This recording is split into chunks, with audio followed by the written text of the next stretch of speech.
Welcome to Zombie Days.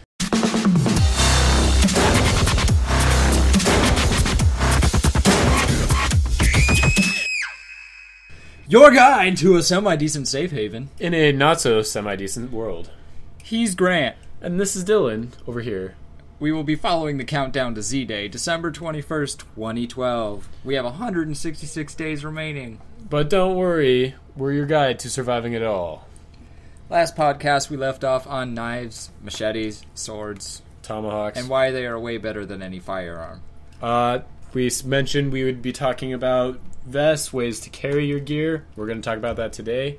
Along with possibly our own plan, what we have in store. Just a little background information. Grant here is a Marine. I am going into the Marines. So we think we know what we're talking about, and we possibly don't. But anyway, that's why there'll be a lot of military references, just because that's what we know, and it makes life easy. So starting it off, we left off by talking about load-bearing vests And paracord. Talking about how to... Let's bring some of this up.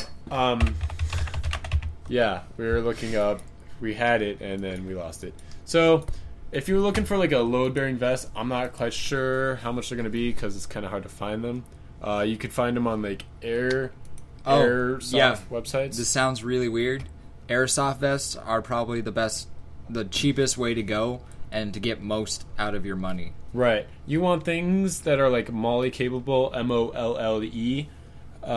It means they have little straps that are like looped across like weaving the vest. technology. If you're in the military, you know what I'm talking about. If you're not, you'll know what I'm talking about when you see it. I know the vests look pretty ugly. But they're highly useful. You can strap things to them. You can change them around, customize. They're highly customizable. Don't go with any military SWAT gear vests, anything with the pockets already on it, because then you cannot customize it to what you need to carry, and that is very important. Yeah. A basic, like, when you're in the military or whatever and you get issued shitty flak jackets, they just come bare usually. That's kind of ideal because then you can put your own stuff on it, your own. If you have magazine pouches that you have magazines for, good stuff like that. Or you can strap knives using paracord. Basically, you can tie anything you want to your body. You really can.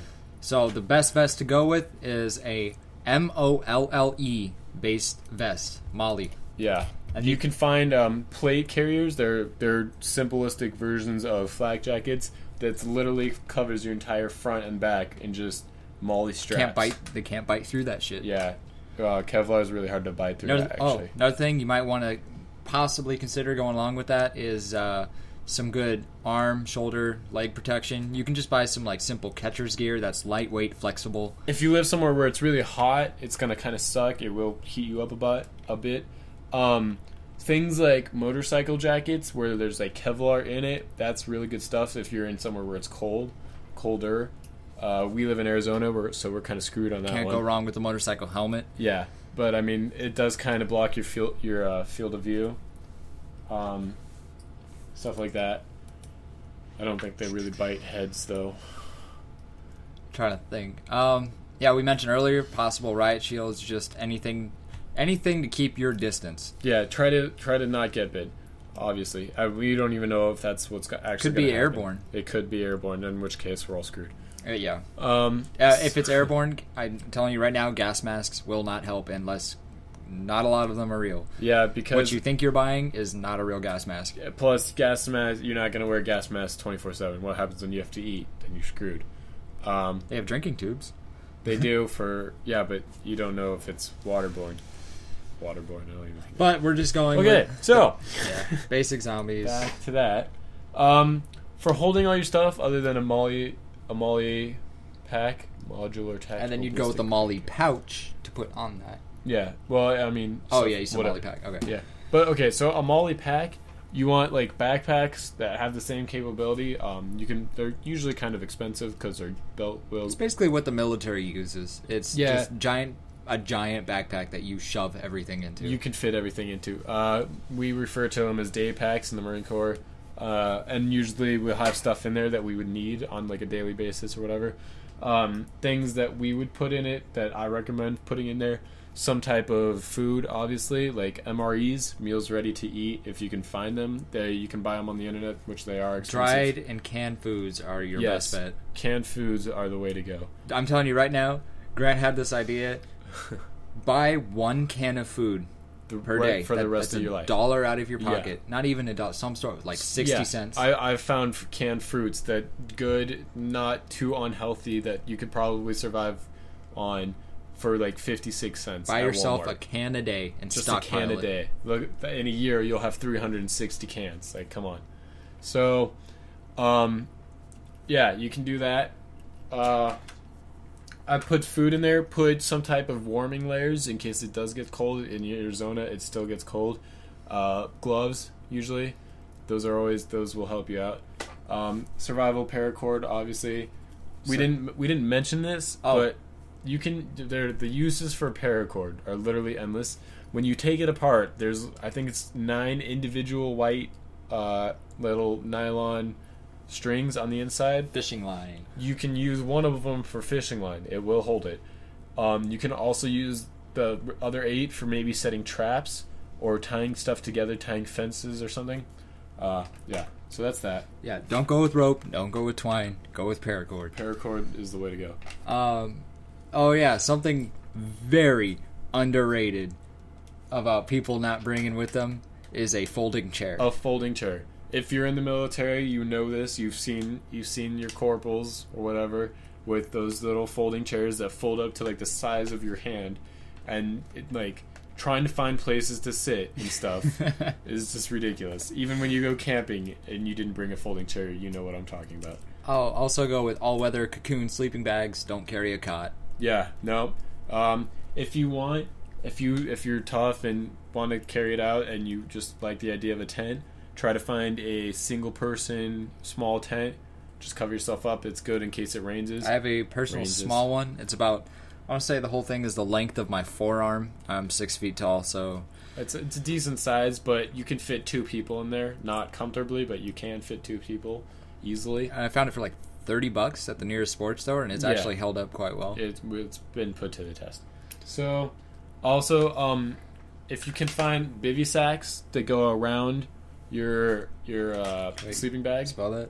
Bivy sack? I really don't know how to spell it. I think it's Bivy. But it's like a cocoon that's water resistant, and like if it starts raining on you, you can just cover your face up and you'll be fine. That's what we have. This is like outdoors, of course. I mean, yeah. A lot of you are in the city. If you are in the city and you find places, look for places that are thick. Like we would go to an auditorium at our school. It's surrounded by huge walls. Well, we'll talk about that in the next podcast. We have a general plan already set out, which you need to do too. If you don't have a general plan, know your surroundings. Yeah, things get a little sporadic, and you kind of want to know what you're going to do. Right, know your areas, know your people. But we'll save that for the next podcast.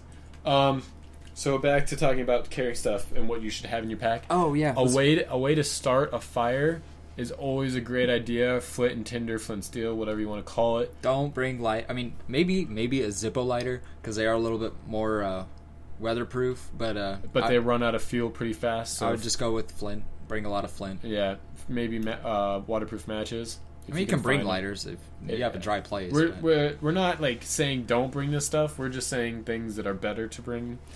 Warming layer, food. What else should we put in there? I mean, just like the obvious stuff everybody knows about. I don't want to tell you guys stuff that you already know. Right. Your knives, but those would be on like your load-bearing vest or your pockets, whatever. Always keep your general defense weapon as close as you can. Easily reachable. The best way would be like a cross reach, whatever that's called. Right. If you have like a knife and you have a plate carry or a flak jacket. If you're right-handed and you have a knife, put it on the left side of your torso. Right. Up high. So, and it possibly with the handle facing down. That way, it's a lot easier to unsnap, grab, and slide out.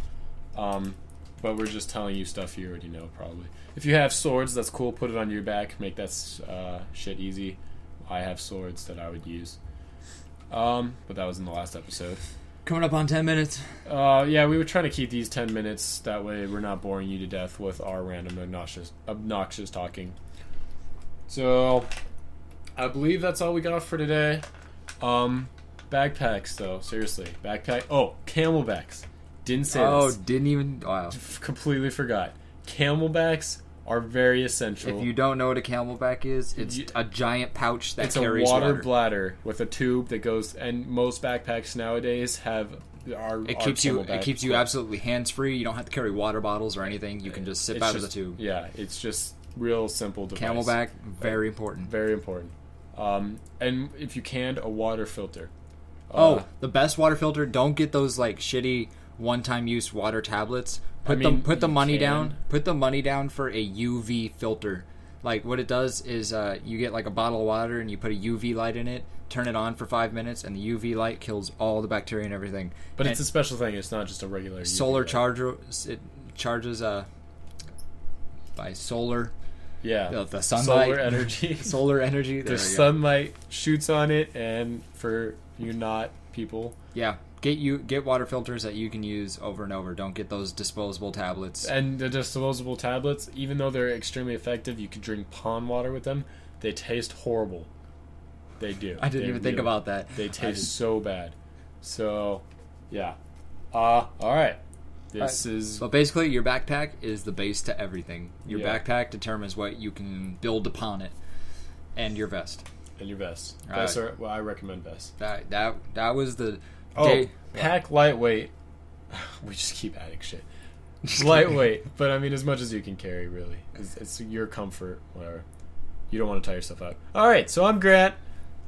Dylan. That's Dylan, always. Forever and truly. That was the days of zombies. The days of zombies lands. No. Podcast number 2. Numero dos.